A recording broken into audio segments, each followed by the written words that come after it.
Hello everyone, welcome to NPTEL classes. Today I am here to solve chemistry class 12th problem in which I need to compare vapor pressure of liquid solutions. इस problem में हमारे पास दो solutions है हमारे पास जिनको हमें compare करना है on basis of their vapour pressure. In solutions में मगर फर्क है, इन सॉल्यूशंस में सिमिलरिटी भी है और डिसिमिलरिटी भी है। सिमिलरिटी ये है कि दोनों लिक्विड सॉल्यूशंस है, दोनों में सॉल्वेंट लिक्विड है। डिसिमिलरिटी ये है कि एक सॉल्यूशन में सोल्यूट लिक्विड है और दूसरे सॉल्यूशन में सोल्यूट सॉलिड है। अब इन दो सॉल्यूशंस को कंपेयर करना है on basis of vapour pressure. पहली बात, लिक्विड्स होते हैं volatile in nature at any temperature. Liquid की सरफेस से मॉलिक्यूल्स निकलते हैं, लिक्विड की सरफेस से मॉलिक्यूल्स एस्केप करते हैं और बनाते हैं वेपर, और वेपर्स आपस में कोलिजन करते हैं या कंटेनर के साथ, कंटेनर के वॉल्स के साथ कोलिजन करते हैं। कोलिजन की वजह से ये कुछ प्रेशर बनाते हैं, उस प्रेशर को हम नाम देते हैं vapour pressure. Pressure due to vapours of liquid in equilibrium with liquid, जब रेट ऑफ इवेपोरेशन होगा equal to rate of condensation. ये बनती है definition of vapour pressure. Point मेरा ये है कि वेपर प्रेशर बनाएगा वोलाटाइल कंपोनेंट, वो होता है लिक्विड। सॉलिड नॉन वोलाटाइल होता है, ये वेपर प्रेशर, ये वेपर नहीं बनाएगा, इसकी वजह से वेपर प्रेशर नहीं होगा। यहां भी हम मानेंगे बाइनरी सॉल्यूशन है, बाइनरी सॉल्यूशन।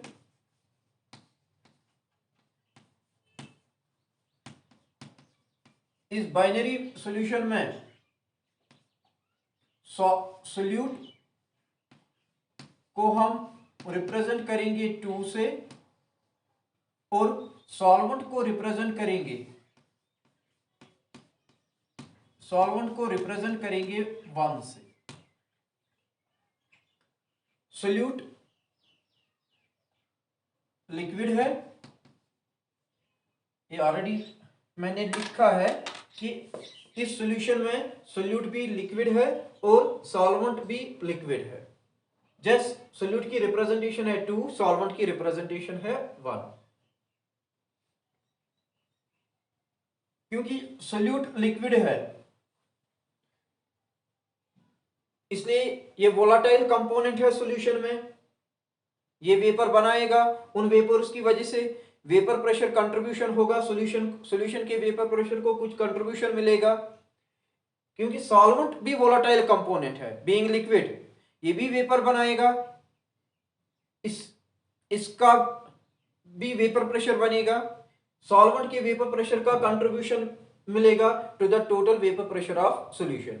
क्योंकि इस सॉल्यूशन में solute liquid, solute volatile component liquid, इसका कंट्रीब्यूशन होगा to the vapour pressure, total vapour pressure of solution.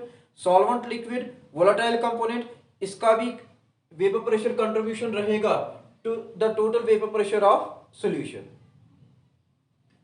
अब रोल्ट लॉ कहता है, एज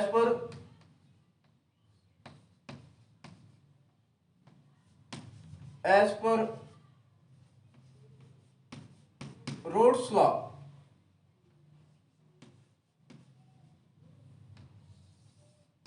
रोल्ट लॉ कहता है सॉल्यूशन में वोलाटाइल कंपोनेंट का वेपर प्रेशर कम होगा than in its pure state.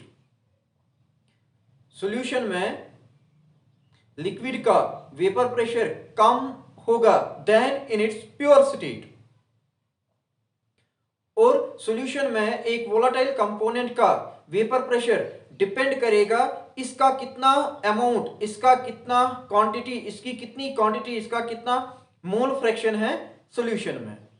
अगर इस वोलाटाइल कंपोनेंट का, इस लिक्विड का मोल फ्रैक्शन सॉल्यूशन में ज्यादा, इसका वेपर प्रेशर सॉल्यूशन में ज्यादा होगा। इसलिए रोल्स लॉ अगर मैं अप्लाई करूं for solvent one, as per Raoult's law P1 होगा बराबर P01 Chi1। P1 है vapour pressure of volatile component 1 in solution. P01 क्या है? ये वेपर प्रेशर है वोलाटाइल कंपोनेंट 1 का इन इट्स प्योर स्टेट, जब सिर्फ ये होता, जब सिर्फ ये होगा। Chi1 क्या है? X1 क्या है? ये मोल फ्रैक्शन है इस वोलाटाइल कंपोनेंट 1 का सॉल्यूशन में। ये रोल्स लॉ है for solvent. P1 is equal P01 X1, क्योंकि सॉल्यूशन में vapour pressure of pure solvent constant है। कांस्टेंट को अगर इक्वलिटी में लाएंगे, इक्वलिटी चेंज हो जाएगी प्रोपोर्शनलिटी, फिर स्टेटमेंट ये बनेगा रोल्स लॉ का। सॉल्यूशन में वोलाटाइल कंपोनेंट लिक्विड का वेपर प्रेशर होगा directly proportional to its mole fraction in solution. ज्यादा मोल फ्रैक्शन सॉल्यूशन में, ज्यादा वेपर प्रेशर इस कंट्रीब्यूशन होगा सॉल्यूशन में। सॉल्यूशन में इसका वेपर प्रेशर ज्यादा होगा। इसी तरह सॉल्वेंट भी वोलाटाइल है, एज पर रोल्स लॉ इसका वेपर प्रेशर सॉल्यूशन में कितना होगा? Product of its vapour pressure in pure state P02 and X2। ये रोल्स लॉ इक्वेशन है फॉर वोलाटाइल कंपोनेंट 1, ये रोल्स लॉ इक्वेशन है for volatile component 2 in solution, या ये रोल्स लॉ इक्वेशन है फॉर वोलाटाइल सॉल्वेंट, ये roles law equation है for volatile solute, क्योंकि इस सॉल्यूशन में दोनों वोलाटाइल है, दोनों लिक्विड्स है। टोटल प्रेशर सॉल्यूशन का किसके बराबर होगा? P total, total vapour pressure किसके बराबर होगा? अगर वोलाटाइल कंपोनेंट 1 के वेपर्स बिहेव करेंगे आइडियल, अगर वोलाटाइल कंपोनेंट 2 के वेपर्स बिहेव करेंगे आइडियल, अगर लिक्विड 1 के मॉलिक्यूल्स के दरमियान, लिक्विड 1 के वेपर मॉलिक्यूल्स के दरमियान अगर इंटरेक्शन जीरो है या नेग्लिजिबल है, इसी तरह अगर लिक्विड वेपर मॉलिक्यूल, अगर लिक्विड 2 के वेपर मॉलिक्यूल्स के दरमियान इंटरेक्शन जीरो है या नेग्लिजिबल है, तो इसका वेपर बिहेव करेगा आइडियल गैस, या इसका वेपर बिहेव करेगा as ideal gas, like ideal gas. अगर वोलाटाइल कंपोनेंट 1, वोलाटाइल कंपोनेंट 2 के वेपर्स के दरमियान नेग्लिजिबल इंटरेक्शन होगी, इनके वेपर्स बिहेव करेंगे ideally, and in according to Dalton's law of partial pressures, vapour pressure solution का, टोटल वेपर प्रेशर सॉल्यूशन का होगा equal to sum of partial pressure of contribution due to solvent and contribution due to solute, sum of partial pressures of volatile component 1 and volatile component 2 in the solution. ये Dalton's law of partial pressure है, मगर इसके लिए एक condition है कि vapours behave करने चाहिए आइडियल, और उसके लिए कंडीशन है कि इंटरेक्शन वेपर्स मॉलिक्यूल्स के दरमियान होनी चाहिए नेग्लिजिबल या जीरो। ये इक्वेशन रोल्स लॉ इक्वेशन है, ये इक्वेशन भी रोल्स लॉ इक्वेशन है, ये इक्वेशन है Dalton's law equation, Dalton's law of partial pressures कि ऊपर वेपर फेज में टोटल वेपर प्रेशर कितना होगा? Sum of vapour pressure due to volatile component 1 and vapour pressure due to volatile component 2। अब अगर मैं यहां सब्स्टिट्यूट करूं, P टोटल बराबर होगा P0 one x1 plus P02 x2। मैंने सब्स्टिट्यूट किया P1 के बदले ये, P0 के बदले ये। अब ये इक्वेशन क्या इंफॉर्मेशन देती है? ये इक्वेशन क्या इंफॉर्मेशन देती है? ये इक्वेशन कहती है कि ऐसे लिक्विड सॉल्यूशंस जिनमें सोल्यूट भी लिक्विड, सॉल्वेंट भी लिक्विड, सोल्यूट भी वोलेटाइल, सॉल्वेंट भी वोलेटाइल, ऐसे सॉल्यूशंस का टोटल वेपर प्रेशर होगा dependent on mole fraction of volatile component 1 and mole fraction of volatile component 2। ऐसे सॉल्यूशन इस सॉल्यूशन के वेपर प्रेशर की डिपेंडेंस होगी on mole fraction of volatile component 1 and mole fraction of volatile component 2। ऐसे solution का vapour pressure change होगा अगर हम वोलेटाइल कंपोनेंट 1 का मोल फ्रैक्शन सॉल्यूशन में चेंज करेंगे या 2 का मोल फ्रैक्शन सॉल्यूशन में चेंज करेंगे। इसका मतलब है इस इक्वेशन में total vapour pressure of solution dependent है on two variables chi1 and chi2 because vapour pressure in pure state होता है कांस्टेंट। क्योंकि vapour pressure dependence, total vapour pressure of solution dependent है दो वेरिएबल्स पे, मैं इसको लाना चाहता हूं इस फॉर्म में जहां मैं बता पाऊंगा कि इसकी डिपेंडेंस है on mole fraction of only one component, या सॉल्वेंट या सोल्यूट। इसके लिए आपको ये याद रखना है कि अगर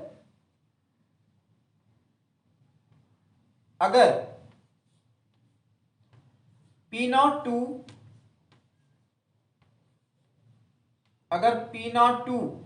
ज्यादा हुआ देन P01, अगर P02 ज्यादा हुआ देन P01,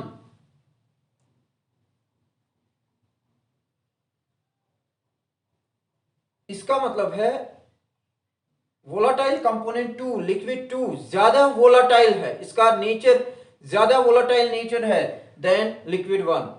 मानो एसीटोन एंड वाटर, एसीटोन 2 होगा, यहां 2 रिप्रेजेंट करेगा एसीटोन को, 1 रिप्रेजेंट करेगा वाटर को। एसीटोन नॉन पोलर है, इसका वेपर प्रेशर, इसमें इंटरमॉलिक्यूलर फोर्सेस कम है, इसका वेपर प्रेशर प्योर स्टेट में ज्यादा होगा, वाटर का वेपर प्रेशर प्योर स्टेट में कम होगा। अब सॉल्यूशन में अगर मैं मोल फ्रैक्शन 2 का इंक्रीज करूं, मैं ज्यादा वोलाटाइल लिक्विड का अमाउंट इंक्रीज कर रहा हूं, vapour pressure of solution increase हो जाएगा। अगर इसका अमाउंट में डिक्रीज करूं, वेपर प्रेशर सॉल्यूशन का डिक्रीज हो जाएगा, क्योंकि 2 को मैंने बताया ये ज्यादा वोलाटाइल है देन 1, एसीटोन ज्यादा वोलाटाइल है वाटर से। एसीटोन का मोल फ्रैक्शन अगर सॉल्यूशन में इंक्रीज करेंगे तो सॉल्यूशन का वेपर प्रेशर इंक्रीज हो जाएगा, अगर वाटर का इंक्रीज करेंगे सॉल्यूशन का वेपर प्रेशर डिक्रीज हो जाएगा। अब मैं इस एक्सप्रेशन में टोटल वेपर प्रेशर की डिपेंडेंस दिखाऊंगा on mole fraction of that component जो ज्यादा वोलाटाइल है, दैट इज 2। इसके लिए मुझे chi1 को एक्सप्रेस करना है इन टर्म्स ऑफ chi2। फिर मैं लिखूंगा इस तरह, P total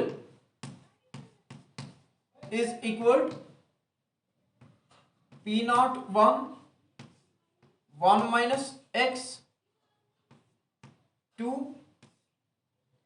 plus P02 x2। और मुझे ये फॉर्म इक्वेशन की मिलेगी, P total is equal to P02 minus P01 into x2 plus P01। ये फॉर्म मुझे मिलेगी इक्वेशन की।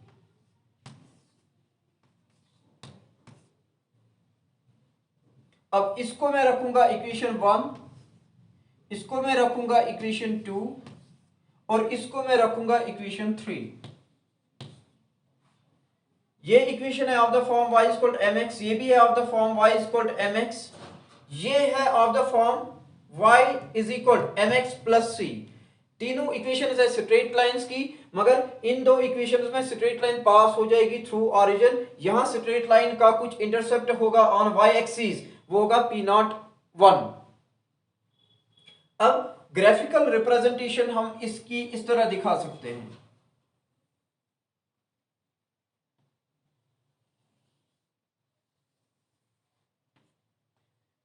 along y axis vapour pressure हम लेंगे, along x axis mole fraction of more volatile component increase करेंगे। इसका मतलब यहां x1 होगा 1 मगर x2 होगा 0।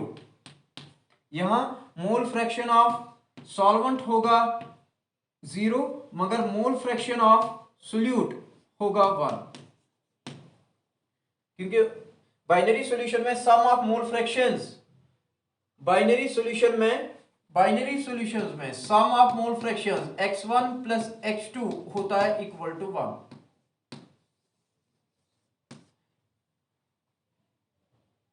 जब प्योर सॉल्वेंट है उस वक्त x2 होगा 0, x1 होगा 1। जब प्योर सोल्यूट है उस वक्त x2 होगा 1, x1 होगा 0। अब दूसरी इक्वेशन का पहले ग्राफ बनाएंगे। दूसरी इक्वेशन का x2 जब 0 P2 0, जब x2 0 P2 0, वेपर प्रेशर 0। इसीलिए मैंने बोला ये स्ट्रेट लाइन मिलेगी but passing through origin.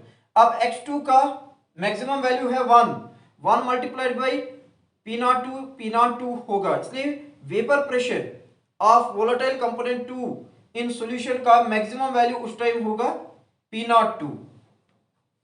Vapour pressure पहले लीनियरली इंक्रीज होगा with increase in mole fraction, with increase in mole fraction of volatile component 2 vapour pressure linearly increase हो जाएगा। इसका मिनिमम वैल्यू होगा 0 eight chi2 is equal to 0, इसका maximum value होगा इक्वल P02 at chi2 is equal to 1। और behaviour होगा linear, dependence variation होगी लीनियर, वेरिएशन का नेचर होगा लीनियर, क्योंकि ये इक्वेशन है of straight line of the form y equal to mx। अब इक्वेशन फर्स्ट का ग्राफ डालेंगे। जब chi1 0 P1 0, जब chi1 0 x1 जब 0 उस वक्त P1 0। अब x1 इंक्रीज करेंगे, P1 लीनियरली इंक्रीज हो जाएगा और x1 का मैक्सिमम वैल्यू क्या होगा 1।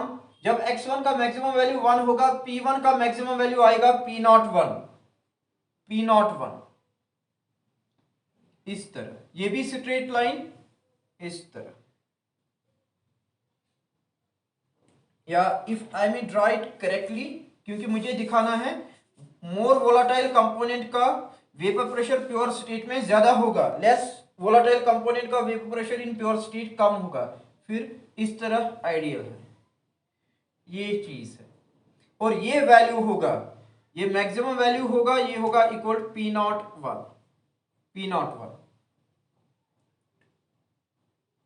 व्हाइट लाइन जो है ये सोल्यूट की लाइन है, मोर वोलाटाइल कंपोनेंट जो है।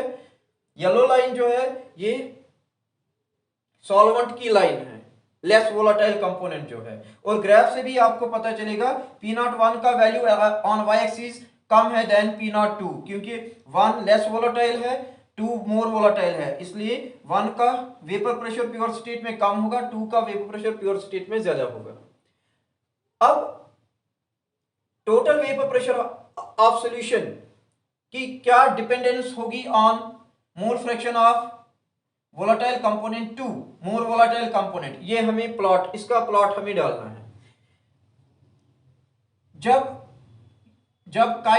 x2 0, जब x2 0, ये टर्म बनेगी 0, P टोटल 0 नहीं होगा, सॉल्यूशन का टोटल वेपर प्रेशर कुछ होगा, कितना मिनिमम वैल्यू P01 होगा मिनिमम वैल्यू। अब chi2 increase, x2 increase, P total linearly increase होगा और x2 का मैक्सिमम वैल्यू क्या होगा 1।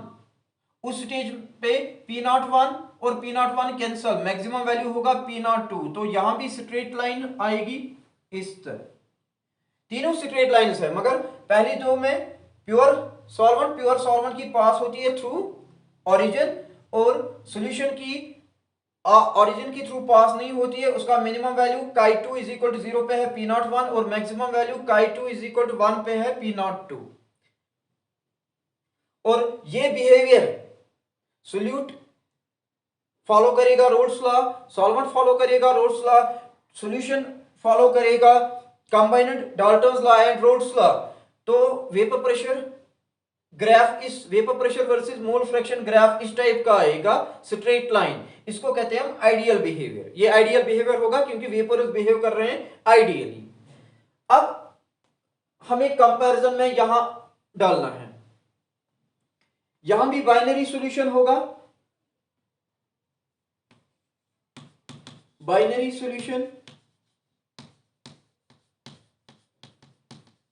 इस बाइनरी सॉल्यूशन में सोल्यूट मगर सॉलिड है, और इसको हम रिप्रेजेंट करेंगे 2 से, और सॉल्वेंट लिक्विड है, इसको हम रिप्रेजेंट करेंगे 1 से। सोल्यूट सॉलिड है, सोल्यूट सॉलिड है, इसलिए नॉन वोलाटाइल, ये वेपर नहीं बनाएगा। इसका contribution to total vapour pressure of solution होगा 0। सॉल्वेंट लिक्विड है, सॉल्वेंट लिक्विड है, ये वोलाटाइल है, इसका कंट्रीब्यूशन टू वेपर प्रेशर होगा। अप्लाई करेंगे रोल्स लॉ पहले सॉल्वेंट पे। P1 बराबर होगा P01 x1। सॉल्यूशन में, इस सॉल्यूशन में वोलाटाइल कंपोनेंट 1, लिक्विड 1, सॉल्वेंट 1 का पार्शियल वेपर प्रेशर होगा equal it's vapour pressure in pure state and it's mole fraction in solution. अब सोल्यूट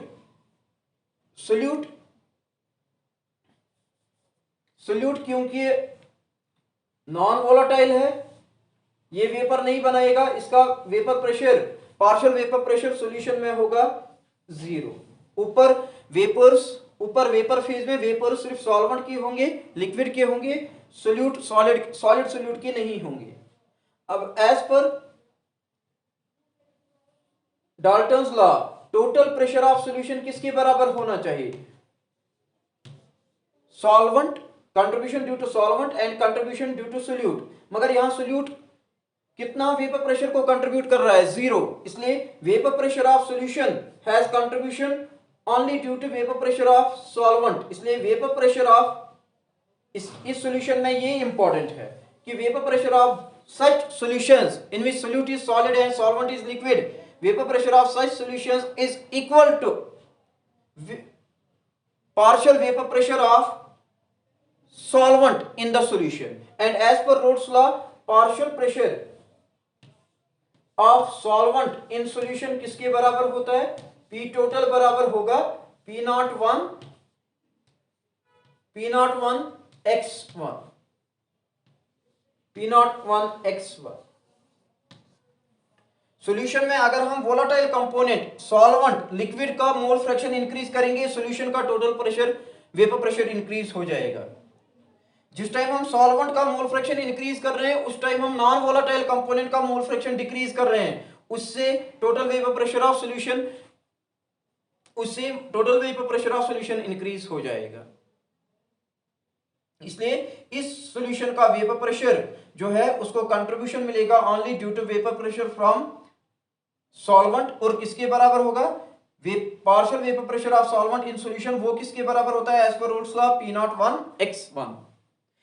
ये है equation of the form y is equal to mx। और इस equation का अगर हम प्लॉट डालेंगे,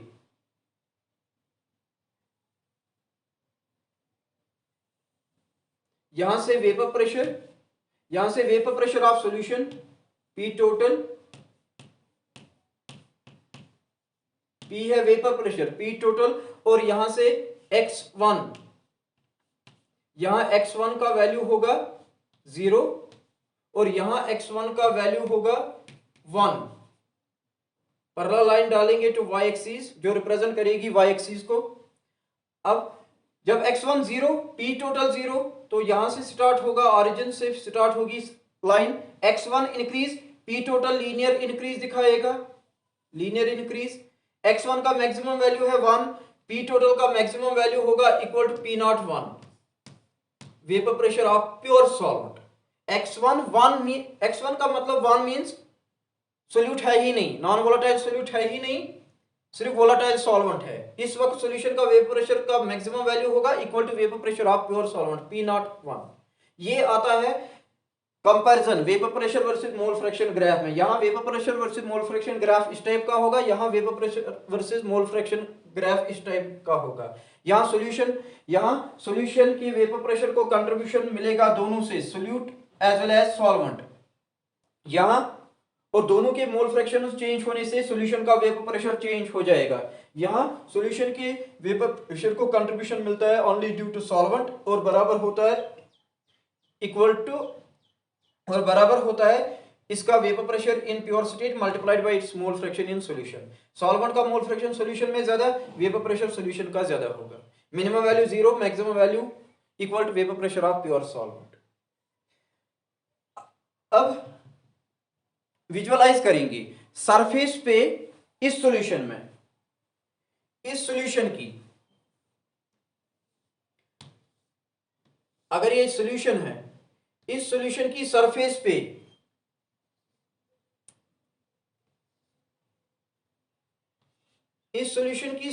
पे वोलेटाइल सॉल्वेंट है 1 और नॉन वोलेटाइल सोल्यूट है 2। वेपर कौन बनाएगा? सिर्फ वोलेटाइल सॉल्वेंट ऊपर, नॉन वोलेटाइल सोल्यूट वेपर नहीं बनाएगा। इसका मतलब सॉलिड जब हम ऐड करते हैं लिक्विड को, सॉलिड ऐड करने से लिक्विड का वेपर प्रेशर कम हो जाता है। इसलिए solution containing non volatile solute का वेपर प्रेशर हमेशा कम होता है देन प्योर सॉल्वेंट। इसको कहते हैं लॉवरिंग ऑफ वेपर प्रेशर। ऐसा क्यों? क्योंकि सॉल्यूशन में अब, सॉल्यूशन की सरफेस पे अब number of moles of volatile solvent कम हो गई, क्योंकि कुछ मोल्स सरफेस पे नॉन वोलेटाइल सॉल्यूट के हैं जो वेपराइज नहीं होगा।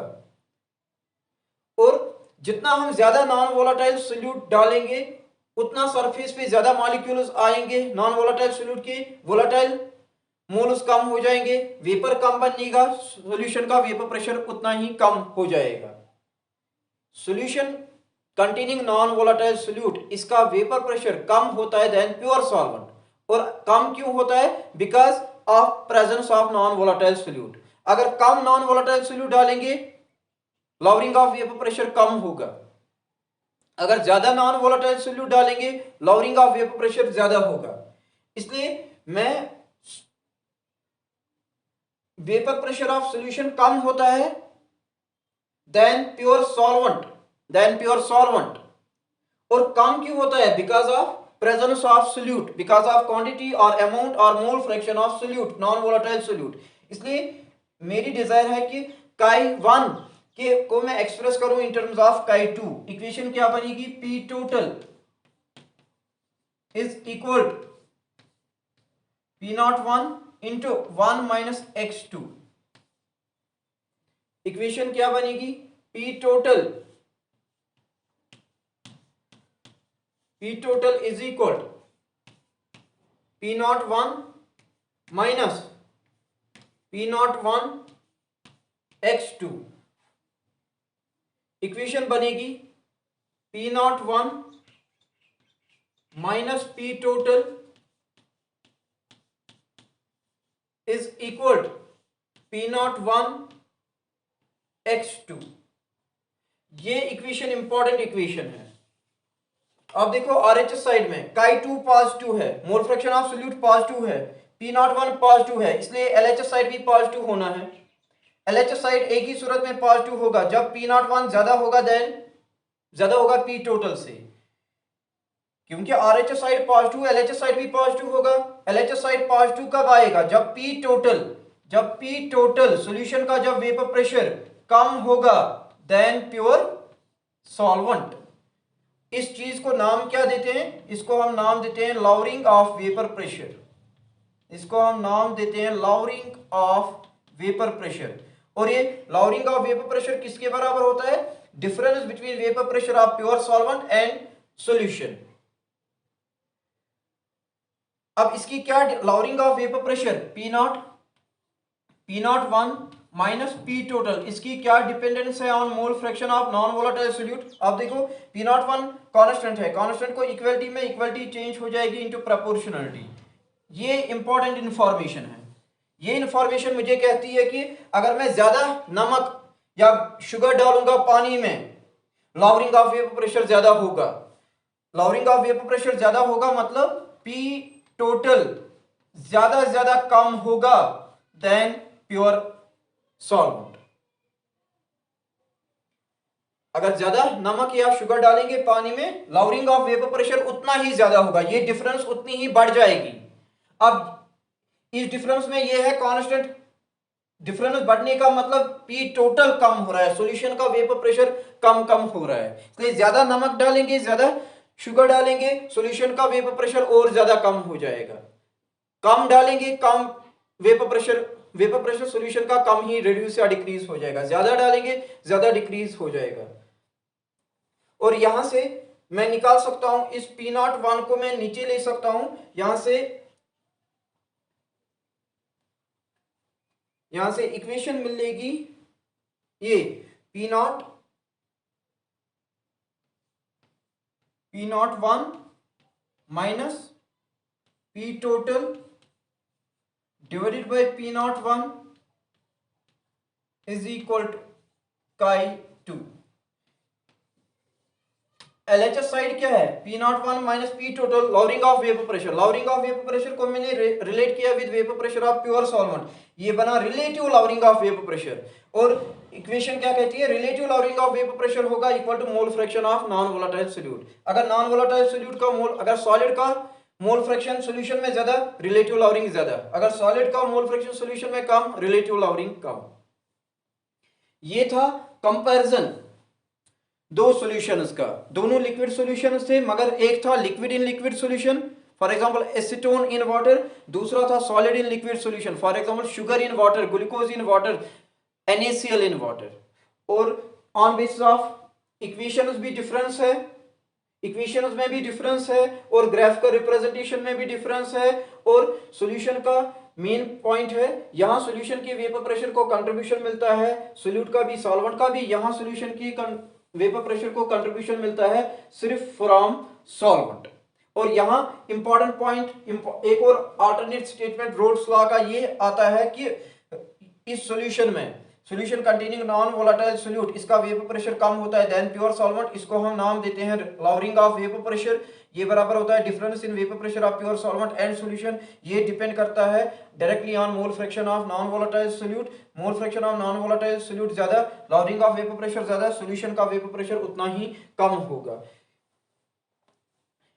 दोनों में वेपर हमने एज्यूम किया कि इट बिहेव्स आइडियली, इसलिए दोनों सॉल्यूशंस रिप्रेजेंट करेंगे आइडियल सॉल्यूशन, चाहे लिक्विड इन लिक्विड का या सॉलिड इन सॉलिड का। ये दोनों सॉल्यूशंस रिप्रेजेंट करेंगे आइडियल सॉल्यूशंस को। इसलिए ग्राफिकल रिप्रेजेंटेशन आइडियल सॉल्यूशन की या ये आएगी या वो आएगी, डिपेंडिंग के नेचर ऑफ सॉल्यूट क्या है। अगर लिक्विड है तो ग्राफिकल रिप्रेजेंटेशन ये, अगर सॉलिड है तो ग्राफिकल रिप्रेजेंटेशन ये। Class 12 students, this is what I had for you today.